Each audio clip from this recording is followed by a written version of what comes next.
오늘 하나님 말씀은 데살로니가 전서 1장 4절로 해서 10절 말씀까지 보고자 합니다. 데살로니가 전서 1장 4절로 해서 10절까지의 말씀입니다. 자, 이 말씀 우리가 함께 읽습니다. 하나님의 사랑하심을 받은 형제들아, 너희를 택하심을 아노라. 이는 우리 복음이 말로만 너희에게 이른 것이 아니라 오직 능력과 성령과 큰 확신으로 된 것이니, 우리가 너희 가운데서 너희를 위하여 어떠한 사람이 된 것은 너희 아는 바와 같으니라. 또 너희는 많은 환난 가운데서 성령의 기쁨으로 도를 받아 우리와 주를 본받은 자 되었으니, 그러므로 너희가 마게도냐와 아가야 모든 믿는 자의 본이 되었는지라. 주의 말씀이 너희에게로부터 마게도냐와 아가야에만 들릴 뿐 아니라 하나님을 향하신 너희 믿음의 소문이 각처에 퍼진 고로 우리는 아무 말도 할 것이 없노라. 저희가 우리에 대하여 스스로 고하기를, 우리가 어떻게 너희 가운데 들어간 것과 너희가 어떻게 우상을 버리고 하나님께로 돌아와서 사시고 참되신 하나님을 섬기며 또 죽은 자들 가운데서 다시 살리신 그의 아들이 하늘로부터 강림하심을 기다린다고 말하니, 이는 장래 노하심에서 우리를 건지시는 예수시니라. 아멘.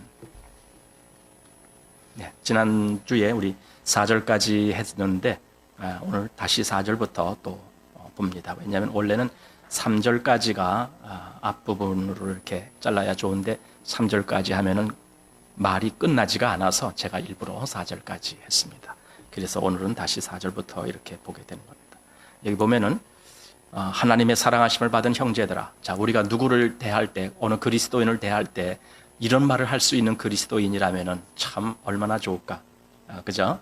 우리가 어떤 그리스도인들을, 우리가 서로 성도들 간에 내 형제, 내 자매를 볼 때, 그래, 자매를 보니까 정말 하나님의 사랑하심을 받은 자매군요. 형제를 대할 때도 형제는 정말 하나님의 사랑하심을 받은 형제군요. 이렇게 말할 수 있다면 얼마나 좋을까요? 여기 지금 사도는 데살로니가 교회의 성도들을 향해서 그렇게 말하는 거예요. 하나님의 사랑하심을 받은 형제들아. 이렇게 말하는 이유가 분명히 있겠죠. 그만큼 데살로니가 교회는 그 믿음을 분명히 증거하고 있고 나타내고 있고, 그들의 모든 삶 가운데 믿음을 쫓아 나가는 그러한 삶들이 확실히 보였기 때문에 이렇게 말하는 것이다라고 생각이 됩니다. 그래서 하나님의 사랑하심을 받은 형제들아, 그리고 너희를 택하심을 아노라. 누구에게 우리가 이런 확정되는 말을 한다는 것이 쉬운 말이 아니거든요. 정말 저 사람이 구원받았을까? 우리 가끔 그런 질문을 해보잖아요. 저 형제가 정말 구원받은 형제인가? 때때로 우리가 여러 가지가 좀 미진할 때에는 조금 의심을 하는 거거든요. 그래서 저분이 정말 구원을 받았나? 불확실한 거죠. 그런데 여기 사도는 지금 너희를 택하심을 아노라 이렇게 말한다는 것은 이건 확실한, 그래, 하나님이 정말 너희를 택하셨다라고 나는 믿는다, 이렇게 말할 정도로 그들의 믿음의 증거가 분명했다라는 거죠. 사실 이런 것이 필요한 거죠. 우리가 정말 하나님을 믿는 사람이요, 우리가 주님을 믿는 사람이다라면은 남들이 보기에도 내가 진짜 그리스도인처럼 보이는 거죠. 그렇게 해야 되겠죠. 남들이 볼 때 내가 하나님의 사람인지 아닌지 전혀 분별이 안 된다라면은 여기서 말한 대로 하나님의 택하심을 아노라 이런 말을 누가 나한테 해주겠어요? 내가 정말 하나님의 택하심을 받은 자라는 이 증거가 내 삶 속에서 나오고 있다라면, 그리고 내 입을 통해서도 그것이 증거되고 있다라면 다른 사람이 날 볼 때 저 사람은 진짜 하나님 믿는 사람이야, 뭐 이렇게 말할 수가 있는 거죠. 그래서 하나님의 택하심을 아노라 하면서 데살로니가 교회가 얼마나 아름다운 교회인지를 사도가 이렇게 한마디로 증거를 하는 겁니다. 자, 그러면서 5절입니다. 이는 우리 복음이 말로만 너희에게 이른 것이 아니라 오직 능력과 성령의 큰 확신으로 된 것이니, 우리가 너희 가운데서 너희를 위하여 어떠한 사람이 된 것은 너희 아는 바와 같으니라. 자, 여기 5절이 조금 길긴 한데 결국은 그들이 그렇게 하나님의 사랑하심을 받은 형제들이고 또 택하심을 받은 그런 형제들이라는 것을 증명할 수 있는 이유는, 그 시작은 복음이라는 거죠. 여기 지금 사도가 그렇게 말하고 있습니다. 이는 우리 복음이 이렇게 됐습니다. 말로만 너에게 이른 것이 아니라. 자, 이 말은 우선 첫째는 말로 그들에게 복음이 증거되는 거죠. 사실 복음은 말로 증거됩니다. 우리가 어떤 뭐 행실을 보는 거, 이것은 그 다음입니다. 첫째는 말로 내가 다른 사람들에게 복음을 증거하는 거예요. 사도가 말로써 복음을 증거하는 거죠. 그래서 그들이 결국은 말을 통해서 복음을 알고, 복음을 통해서 그리스도의 구원을 알고, 그리고 그 구원을 믿으며 그래서 구원받는 사람이 되며 이렇게 되는 거잖아요. 그랬을 때에 이제 그들의 삶이 하나님의 택함을 받은 사람의 삶처럼 그렇게 바뀌어 가는 거죠. 그래서 이게 하나님의 택하심을 확실히 증거할 수 있는 그 이유가 바로 복음이다. 그래서 복음의 능력, 그다음에 성령, 그다음에 큰 확신으로 된 것이니 이렇게 말하고 있습니다. 그냥 복음이 말로만 들려주고 끝났다. 그러면 아무것도 아니죠. 그런데 복음이 능력과 성령과 큰 확신으로 그들에게 임했다. 결국 능력으로 그들에게 말씀이 임했다라는 것은 능력이 그 역사가 이루어졌다라는 거죠. 역사가, 말씀의 역사가. 그래서 죄를 깨닫게 되고, 그래서 회개하게 되고, 그래서 믿음으로 구원받게 되고, 이런 역사가 분명히 일어난 거죠. 그리고 그것이 여기 성령으로 했는데, 이러한 회개의 역사, 구원의 역사가 성령님에 의해서 이루어져 있기 때문에 여기 성령이라고 또 말씀하고, 그 다음에 큰 확신은 이제 그들은 이렇게 믿은 말씀을, 이런 복음을 그렇게 믿었기 때문에 그 말씀을 의지하는 거예요. 그래서 삶 가운데 복음을 그렇게 의지하면서 살아가는 거예요. 그래서 큰 확신으로 이러한 모습들이, 즉 복음이 말로만 그들에게 들려진 것이 아니라 실제적인 믿음의 역사가 일어나도록 그렇게 들려졌기 때문에 너무나 확신하면서 너희는 하나님의 사랑하심을 받은 자들이요 또 택함을 입은 자들이라고 그렇게 증거하는 거죠. 그리고 이제 또 그 다음에 덧붙여서 우리가 너희 가운데 너희를 위하여 어떠한 사람이 된 것은 너희 아는 바와 같으니라.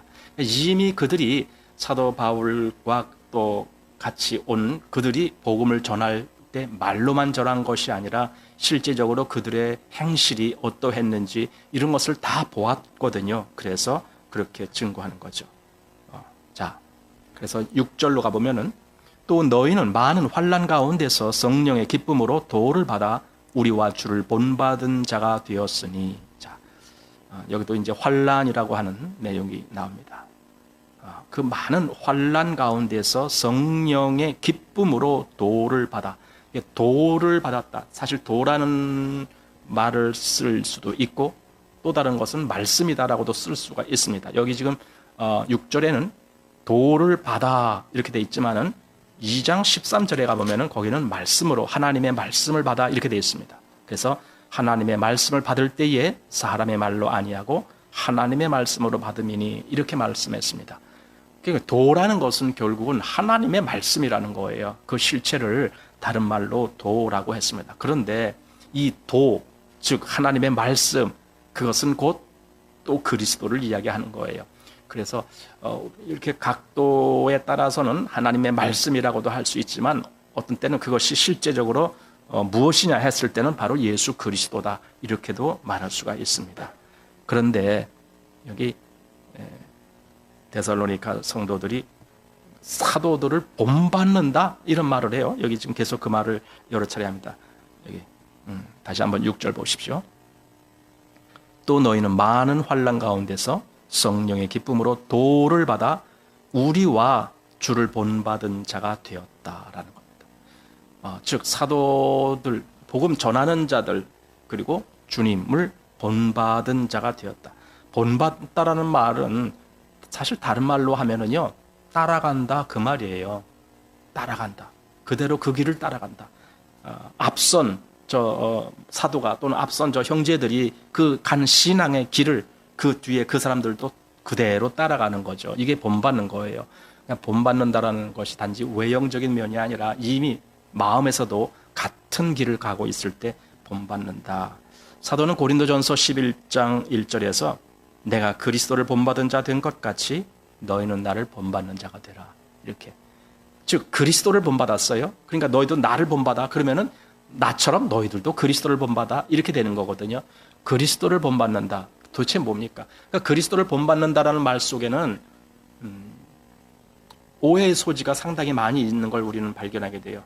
그리스도를 따라서 뭘 한다 할 때에 실제로 그 마음에서 분명한 어떤 것에 대해서는 전혀 관심이 없고 외형적인 면을 닮으려고 그래요. 그래서 그리스도의 외형만 보는 거예요. 외형만 보니까 그리스도가 사랑이 많았어.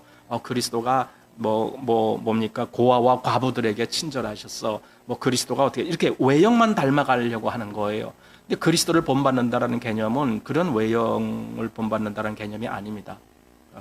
뭐든지 가장 중요한 것은요, 그 사람의 마음의 생각의 본질이에요. 저 예수 그리스도는 어떤 마음으로 세상에서 살았는가. 예수님이 종종 자기의 그 마음을 표현한 대목이 있습니다. 예를 들어 하나님을 이야기할 때에 나는 그의 명령이 영생인 줄 아노라. 그럼 예수님은 평소에 그런 마음으로 하나님의 말씀을 존중하고 아주 중요하게 여겼다는 거죠. 또 요한복음 4장에서는 나는 너희가 알지 못하는 먹을 양식이 있다. 근데 그 양식이 뭔데?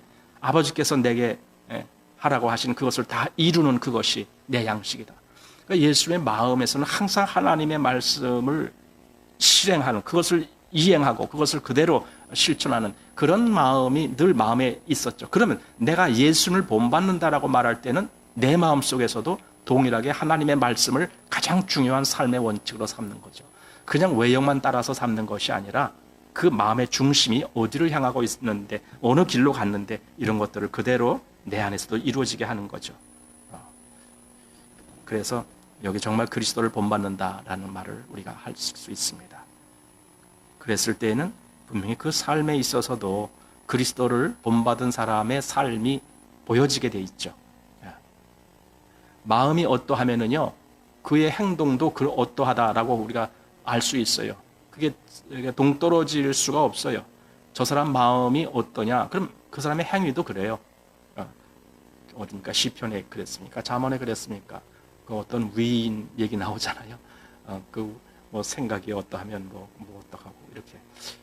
그냥 정말 마음이 어떤지 그것 때문에 행동은 반드시 그렇게 마음을 따라가게 돼 있죠. 둘이 아니라 하나죠. 자, 그래서 여기 다시 6절에 또 너희는 많은 환난 가운데서, 사실 데살로니가 교회를 사도가 더 애틋한 마음으로 이렇게 바라보는 이유는 그들 속에 있었던 환난 때문에 그런 거죠. 그들이 이런 극한 어려움 속에 있음에도 불구하고 그들이 얼마나 이 믿음의 길을 걷고 있는지를 그걸 보면서 정말 그들에게 기쁜 마음으로 이런 이야기를 해주는 거죠. 우리와 주를 본받은 자 되었으니 그러므로 너희가 마게도냐와 아가야 모든 믿는 자의 본이 되었느니라. 사실 데살로니가는 마게도냐 지역에 있음에도 불구하고 그 마게도냐 지역뿐 아니라 아가야 지역, 아가야는 한참 아래로 내려오는 지역인데 거기까지도 이 데살로니가 교회의 성도들의 여러 가지 모습이 이 아가야 지역까지도 와서 거기서도 사람들에게 알려진 거예요. 그래서 저기 데살로니가 성도들이 정말 아주 바른 믿음으로 그렇게 살고 있다, 이런 소문이 쫙 퍼진 거예요. 그래서 마게도냐와 아가야 모든 믿는 자의 본이 되었다라는 거죠. 그러니까 데살로니가 교회는 참 아름다운 교회구나. 사도가 이렇게 어느 교회를 볼 때에 참 거기서 고무적인 그런 기쁨의 말을 한 교회 몇몇 있는데, 지난번에 본 우리가 빌립보 교회가 사도 바울이 참 기뻐했던 교회예요. 그리고 지금 보는 여기 데살로니가 교회도 빌립보 교회 못지않게 그렇게 아주 귀하게 사도가 생각하고 또 늘 그들을 생각할 때마다 기쁨으로 감사할 수 있는 그런 교회다라고 말하고 있습니다. 자, 그래서 7절 그러므로 너희가 마게도냐와 아가야 모든 믿는 자의 본이 되었는지라 하면서 주의 말씀이 너희에게로부터 마게도냐와 아가야에만 들릴 뿐 아니라 하나님을 향한 너희의 믿음의 소문이 각처에 퍼진 거로 우리는 아무 말도 할 것이 없노라. 사도는 더 이상 데살로니가 교회가 어떻다라고 일부러 말을 안 해도 이미 그 소문이 다 퍼졌다, 그 뜻이에요. 아마 교회가 어떠한 소문으로 퍼지느냐, 사실 요즘 같으면은 교회들이 어떻게 비춰지고 있는가, 세상에 대해서도 어떻게 비춰지고 있고 또 교회 자체 내에서도 어떻게 비춰지고 있는가. 참 많은 그 염려들이 많아요. 요즘 교회들 보면은 염려들이 많아요. 우리 대표적인 장로교회의 그 뭐랄까 아주 대표적인 그 교단이 그 대한예수교 장로회 하고 합동 측, 통합 측 이렇게 둘이 있거든요. 합동 측이라는 것은 저 흑석동인가요? 거기 총신대 그 총신 그 총회 신학교 거기 출신들로 이제 시작된 것이 합동 측이고, 그다음에 통합 측이라는 것이 있는데 그것은 저쪽 그 광나루에 가 보면은 장로회 신학교, 장신대라고 하는데 거기 출신들로 구성된 또 이제 그 계통이 있어요. 이것이 예수교 장로회의 아주 두 굵직한 그런 교단입니다. 근데 이제 합동 측에서는 또 이제 그 합동 측에 속한 사람들 속에서 또 여러 그 작은 교단들이 생겨나고 막 이렇게도 합니다. 자, 그런데 이렇게 큰 중요한 교단인 그 총신대와 또 장신대 이런 데에서 그런 신학교에서 이상한 이야기들이 나오는 거예요. 예를 들어 뭐 학교 내에 어떤 교수가 뭐 동성애자들을 어떻게 우리가 포용할 것이냐 뭐 이런 이야기를 해요. 동성애자들. 뭐 동성애라는 죄는 잘못된 거지만 그래도 그런 사람들을 우리가 그래도 포용해 줘야 되지 않느냐 뭐 이런 거예요. 또 거기에 그 학생들조차도 신학생들인데 그 신학생들조차도 어떤 그 뭐 동성애 이런 것을 뭐 지지하고 뭔가 이렇게 포용하는 그런 클럽을 만들고 뭐 학생 활동을 그렇게 하고 뭐 이런 것들이 있다고요. 그래서 심지어는 그 교수 중에 그러면 안 됩니다. 어떻게 신학교에서 그런 동성애 이런 것들을 용인하고 그렇게 포용합니까? 이런 발언을 이런 말을 했다고 해서 그 사람이 징계를 받아요. 교수가. 이런 일이 막 생겨나요. 그러니까 어떻게 신학교, 그것도 가장 장로교에서 핵심적인 두 신학교 속에서 이런 이야기들이 나오느냐라는 거예요. 그러니까 교계 내에서도 지금 이런 소문들, 그냥 이런 소문들은 솔직히 좋지 않은 소문들이잖아요. 흉이 되는 소문들이잖아요. 그런 것들이 현재 시대에 오가고 있는 거예요. 그런데 여기 데살로니가 교회는 얼마나 아름다운 소문이 퍼졌느냐 이거죠. 그들의 그 믿음의 소문이 퍼진 거예요. 이런 교회가 돼야 되는데 지금은 그런 교회가 되지 못한 것이 안타까운 거죠. 그래서 여기 데살로니가 교회는 여기 하나님을 향한 너희 믿음의 소문이 각처에 퍼진 고로 우리는 아무 말도 할 것이 없노라. 더 이상 말할 필요가 없겠다. 왜? 이미 벌써 다 퍼져서 다 알고 있어. 너희 데살로니가 교회의 그 믿음, 그들의 성도들의 그 믿음이 얼마나 돈독한지 이미 다 알고 있어. 뭐 그 정도예요. 그렇게 아주 소문이 난 그런 교회가 데살로니가 교회다. 자, 그래서 이제 9절 봅니다. 저희가 우리에 대하여 스스로 고하기를 우리가 어떻게 너희 가운데 들어간 것과, 그러니까 1차적으로 복음을 전하는 사도 바울 일행, 그들이 어떻게 들어갔겠어요? 그 마게도냐까지 가는 길이 얼마나 험난했어요? 2차 전도 여행에 처음에 이 아시아 지역 그쪽을 가면서 그 에베소라고 하는 지역 다니면서 그때 얼마나 큰 핍박을 받아요. 그래서 겨우겨우 어떻게 해서 그 바다를 건너서 그 마게도냐 지역으로 갔는데 거기 첫 번째 성인 빌립보라는 지역인데 거기 갔는데 거기서 또 얼마나 큰 핍박을 받아요. 그래서 감옥에도 갇히고 막 그러잖아요. 그래서 다시 또 어떻게 나와서 간신히 뭐 어떻게 해서 또 마게도냐까지 가고 막 이런 정말 많은 우여곡절을 겪으면서 마게도냐까지 가서 거기서 복음을 전했죠. 그래서 지금 이 말을 하는 거예요. 저희가 우리에 대하여 스스로 고하기를 우리가 어떻게 너희에게 들어간 것과, 그러니까 어떻게 들어가냐라고 질문한다면 그들은 무수한 그 어려운 난관을 겪으면서 복음을 전하러 들어갔다. 이렇게 말을 하는 거죠. 그래서 어떻게 들어간 것과 또 너희가 어떻게 우상을 버리고 하나님께로 돌아와서 사시고 참되신 하나님을 섬기며, 자, 그들이 그렇게 어려움을 극복하고 가서 복음을 전했고 또 데살로니가에 있었던 믿는 사람들은 여기 그렇게 보니까 우상을 버리고 하나님께로 돌아와서 사시고 참되신 하나님을 섬기며 이렇게 바뀌는 거죠. 사실 데살로니가 지역에 우상이 많았다 그래요. 뭐 우상 없는 데가 어디 있겠어요? 그 당시에 모든 이방인들은 다 나름대로 신이 있어요. 우상이죠.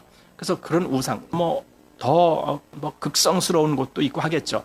에베소 지역에서도 바로 그것 때문에 사도가 굉장히 곤욕을 치렀잖아요.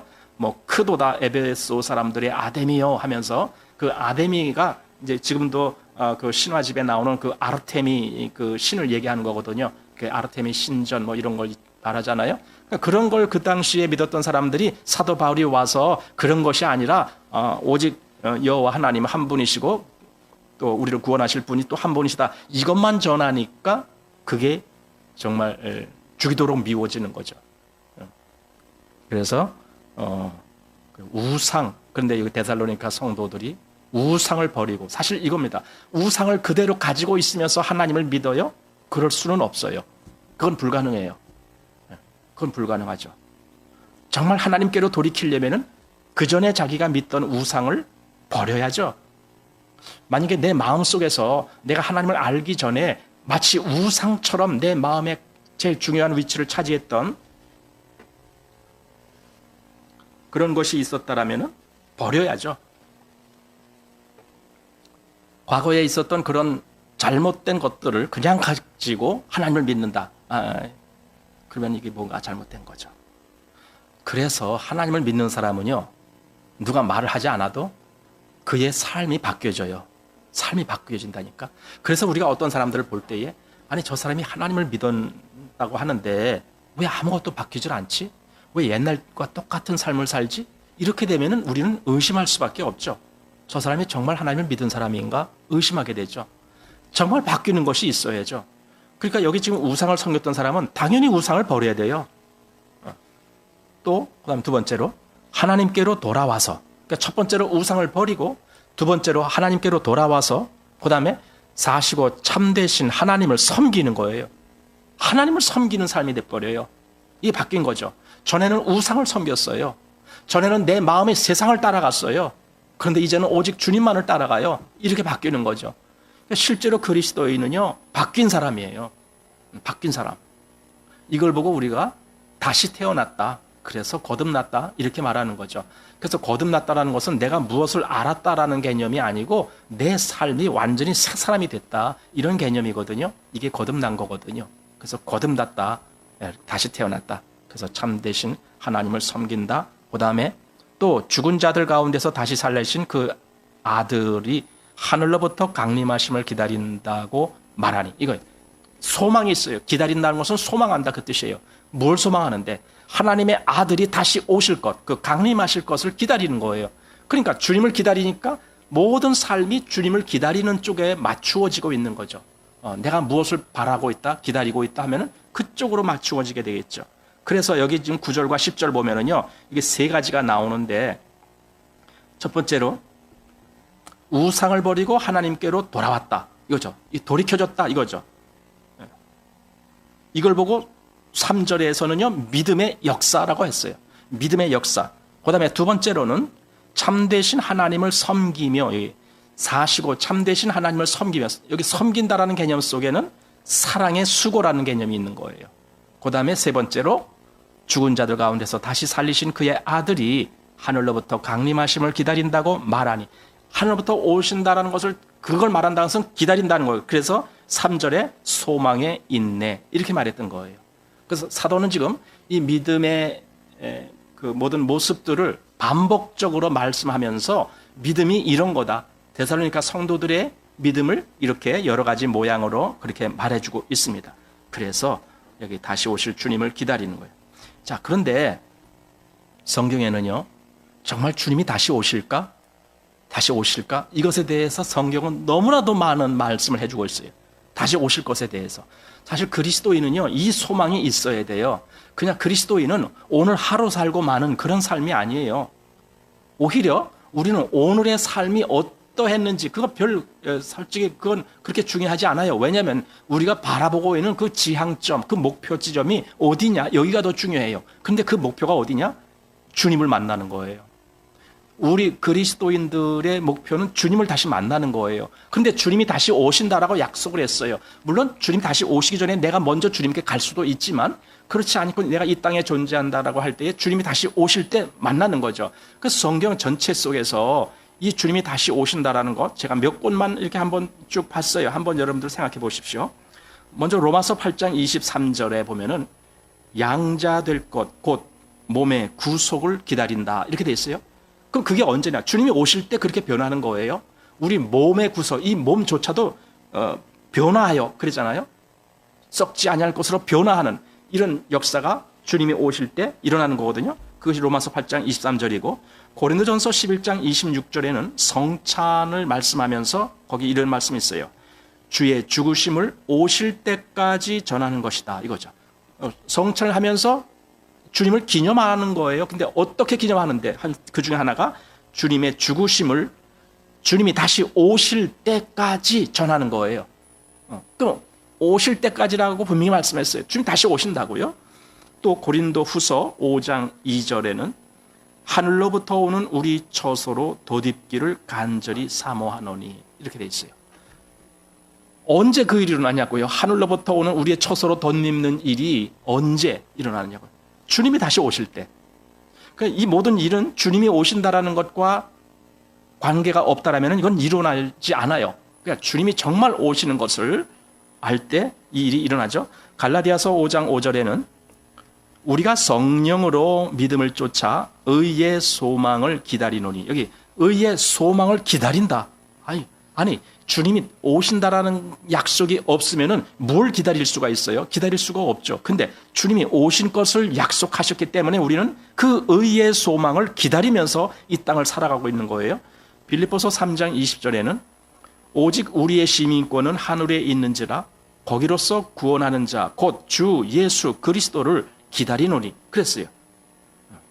주 예수 그리스도를 기다리노니 그리스도인은 주님을 만날 것을 목표로 삼고 있는 거예요. 기다리고 있다고요.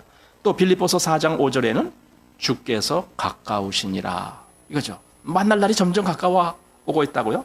디도서 2장 13절에는 우리의 크신 하나님 구주 예수 그리스도의 영광이 나타나심을 기다리게 하셨나니 이렇게 예수님을 여기서는 크신 하나님이라고 그랬어요. 그 하나님 구주 예수 그리스도의 그 영광의 나타나심을 기다리게 하셨다라는 거예요. 그 다음에 히브리서 9장 28절 그리스도가 죄와 상관없이 자기를 바라는 자들에게 두 번째 나타나시리라. 두 번째 다시 오신다 이거죠. 재림이죠. 야고보서 5장 8절에는 주의 강림이 가까우시니라. 또 요한계시록 3장 11절 내가 속히 이 말이니. 또 요한계시록 22장 7절에 보라 내가 속히 오리니.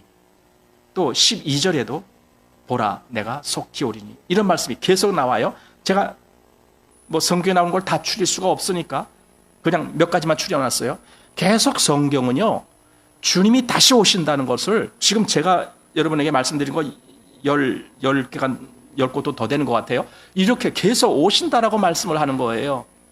그러면 이 말씀을 듣고 이 말씀을 본 우리는 정말 주님이 오시는 것을 기다리는 거예요. 그리스도인의 삶은 주님 오실 것을 기다리는 삶이에요. 그 복음서에 보면은 혼인잔치에 대한 비유의 말씀, 예를 들어 열처녀 비유다. 그러면은 열처녀에서 그 뭡니까? 그 뭐 들러리라고 해야 되나요? 뭐 신부 측 들러리 뭐 그렇게 우리가 보통 말할 수 있는데 사실 거기서는 주인공을 이야기하지는 않았어요. 주인공이 누군데? 신부가 주인공이잖아요. 신부 얘기는 없었어요. 그냥 그 뭐 슬기로운 다섯 처녀와 미련한 다섯 처녀 뭐 이렇게 하면서 그 주변에 있는 그들의 친구들이 어떻게 하느냐 뭐 이걸 얘기한 것 뿐인데 사실은 그 친구들보다 더 중요한 것은 신부 자신이거든요.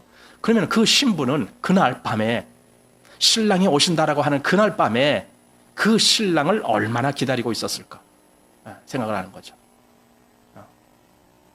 우리가 예수님을 그렇게 생각하고 있다면 예수님이 정말 우리의 신랑이신 분이시다. 라고 생각하고 있다면 나는 주님을 얼마나 간절히 고대하고 있을까? 이거죠. 사실 우리로 하여금 이 세상에서 여기 데살로니가 교회처럼 그런 극한 환난 가운데에서도 믿음을 유지하고 그걸 지켜나갈 수 있도록 그렇게 만드는 동력이 어디서 나오느냐? 내가 주님을 다시 만날 거다라는 이 확신이 있을 때 나와요. 내가 주님을 다시 만날 거야. 그러면요, 모든 믿음의 역사가 아주 확실하게 정리가 돼요. 내가 주님을 만날 것에 대해서 확실하게 믿음이 없으면요, 이 세상 삶도 흐지부지해요. 근데 내가 진짜 난 주님을 만날 거야. 나 정말 주님 만나게 돼 있어. 그러면은 정말 그것 때문에 얼마나 이 삶이 바뀌는지요. 예를 들어 달란트 비유에서요.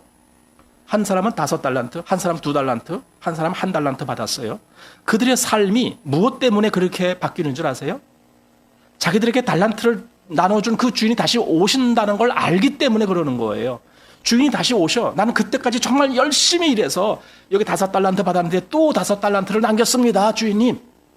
하고 주인님한테 자랑하고 싶은 마음으로 나가는 거예요. 그러니까 주인이 온다는 걸 전혀 믿을 수가 없다라면 그렇게 열심히 수고해서 또 5달란트를 남길 이유가 없는 거잖아요. 그냥 1달란트 받은 사람처럼 땅에 묻어두고 그냥 편안히 잠만 자고 있고 그래도 되잖아요. 근데 그게 아니야. 주인이 다시 오신다니까. 그러니까 열심히 일해서 난 주인한테 정말 기쁘게 잘 보여드려야지 이 마음이 생기는 거죠. 그래서 그가 열심히 일한 거죠. 예. 주님이 반드시 오신다라는 이 소망, 이 믿음을 갖고 있으면은요, 우리의 삶은 반드시 주님에게 주님이 기뻐하실 삶으로 바뀌어지게 돼 있어요. 만약에 그렇지 못하다면요, 주님이 다시 오신다는 것을 사실 별로 믿질 않는 거예요. 한마디로 믿는 척을 하는 거예요. 그런 사람들은 대충 살아도 돼요. 근데 주님이 진짜 오신다는 걸 알고 그렇게 믿고 있는 사람은요, 대충 살 수가 없어요. 왜냐하면 조금 있다가 주님 오시면 내가 그럼 어떻게, 내가 정말 주님 앞에 기쁜 그런 삶을 살지 못했다면 난 주님 앞에 얼굴을 들 수가 없게 될 거야. 그럼 어떻게 돼요? 그럼 안 됐잖아요.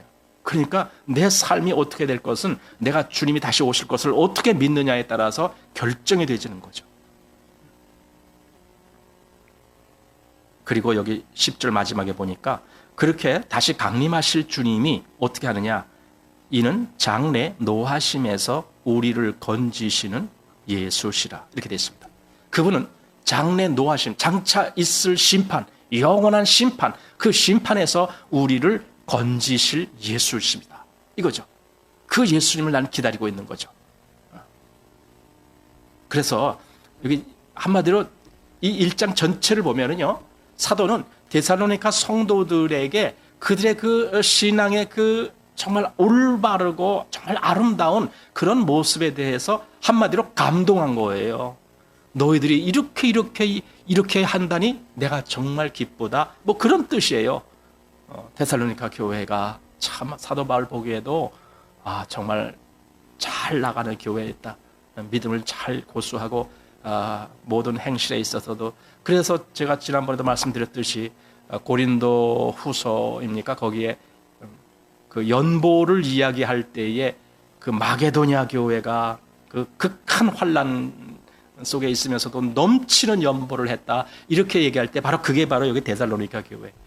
물론 또 빌립보 교회도 있었죠. 그게 다 마게도냐 교회들인데 대표적인 것이 데살로니가 교회입니다. 그래서 그렇게 극한 환난, 가난 속에서도 아주 풍성한 연보를 했던 그 교회. 그러니 어떻게 사도가 기뻐하지 않을 수가 있겠느냐고요. 그러니까 마게도냐 교회들, 즉 빌립보 교회 그리고 여기 데살로니가 교회, 이 두 교회, 사실은 두 교회라고 하는데 이런 예배당이 2개 있어서 두 교회다. 그게 아니에요. 두 지역, 크게 빌립보라고 하는 지역 그리고 데살로니가라고 하는 지역, 이렇게 큰 지역, 거기에 있는 교회들이에요. 근데 그게 그냥 하나의 교회처럼 말하는 거예요. 그 마게도냐에 있는 교회들에게 사도는 정말 다른 어떤 지역의 교회보다도 이 마게도냐 교회들에게 칭찬을 하고 그들의 믿음에 대해서 정말 감사하고 있고 이렇게 생각하고 있어요. 그래서 마게도냐 지역은 모범이 되는 교회가 있는 지역이다. 이렇게 여기서 아까 뭐 본이 되었다 그 말 있었잖아요. 그런 것처럼 정말 모범이 되는 그런 교회들이 마게도냐 교회들이었다. 그러니 참 얼마나 아름다운 그런 소식이에요. 그래서 여기 1장 그 핵심적인 말은 3절에 나온 거예요. 마게도냐 교회들이 어떠했느냐라고 하는 거예요. 그랬을 때에 너희의 믿음의 역사와 사랑의 수고와 우리 주 예수 그리스도에 대한 소망의 인내를 우리 하나님 아버지 앞에서 쉬지 않고 기억하느니 이렇게. 그러니까 너희들이 이렇게 했다는 것 때문에 나는 쉬지 않고 그것을 기억하고 있어. 즉 나는 항상 너희들이 이렇게 신앙의 길을 걷는 것을 나는 항상 그것을 마음에 간직하고 있어. 그래서 너희를 위해서 난 이렇게 또 기도하고 있어. 이제 이렇게 이야기하는 모습이 데살로니가 교회에 대한 사도 바울의 생각입니다. 그래서 여기 1장만 이렇게 보면은요, 참 마음이 아주 흐뭇하고 기쁜 생각이 들어요. 어떤 교회가 정말 골치 아픈 교회야. 이렇게 되면은 좀 얼마나 그 마음이 답답해요. 예를 들어 갈라디아 교회, 또 고린도 교회, 사실 고린도 교회도 많은 골치 아픈 일들이 있었거든요. 뭐 그런 교회, 이런 교회들 생각하면 참 사도 바울도 얼마나 속이 답답했겠냐고요. 그런데 이 마게도냐 교회들 생각하면 너무나 흐뭇한 거예요. 그들의 믿음, 그들의 신앙, 그들의 삶 완전히 바뀌었어요. 그들은 정말 오직 예수 그리스도를 믿는 믿음으로 바뀌었어요. 그래서 아까 다시 9절에 나온 말씀처럼 저희가 우리에게 대하여 스스로 고하기를 우리가 어떻게 너에게 들어간 것과 그리고 고담 너희가 어떻게 우상을 버리고 하나님께로 돌아와서 사시고 참되신 하나님을 섬기며 또 죽은 자들 가운데서 다시 살리신 그의 아들이 하늘로부터 강림하심을 기다린다고 말하니 이거죠. 이렇게 바뀐 데살로니가 교회. 그래서 그 교회로 말미암아 사도는 너무 기쁜 마음으로 지금 이 데살로니가 전서를 시작하고 있습니다. 그러면서 우리도 그렇잖아요. 우리도 교회인데 교회는 여기 성경에 나오는 이런 아름다운 교회, 칭찬받는 교회를 본받아야 되는 거죠. 우리도 그렇게 가야 되는 거죠. 그리고 만약에 성경에서 뭔가 책망을 받는 교회가 있다면 우리도 책망을 받지 않도록 또 깨어서 조심해야 될 거고 그러잖아요. 그래서 여기 데살로니가 교회처럼 그 믿음의 역사와 사랑의 수고와 소망의 인내가 풍성한 교회가 되기를 그걸 갈망하면서 주님을 기다리는 거예요. 한마디로 주님을 기다리는데 마지막 초점이 맞춰졌어요. 그래서 하늘로부터 강림하심을 기다린다고 말하니 이거예요. 이 기다림, 이 간절한 열망이 있으면요 그의 모든 삶이 다 거기에 맞춰지게 돼 있어요. 그래서 데살로니가 교회는 정말 아름다운 교회다. 이렇게 오늘 이렇게 해서 마치겠습니다. 조금 일찍 끝나지만은 이렇게 해서 1장을 끝내고 다시 2장은 다음에 하려고 하니까 1장 이렇게 해서 마치겠습니다.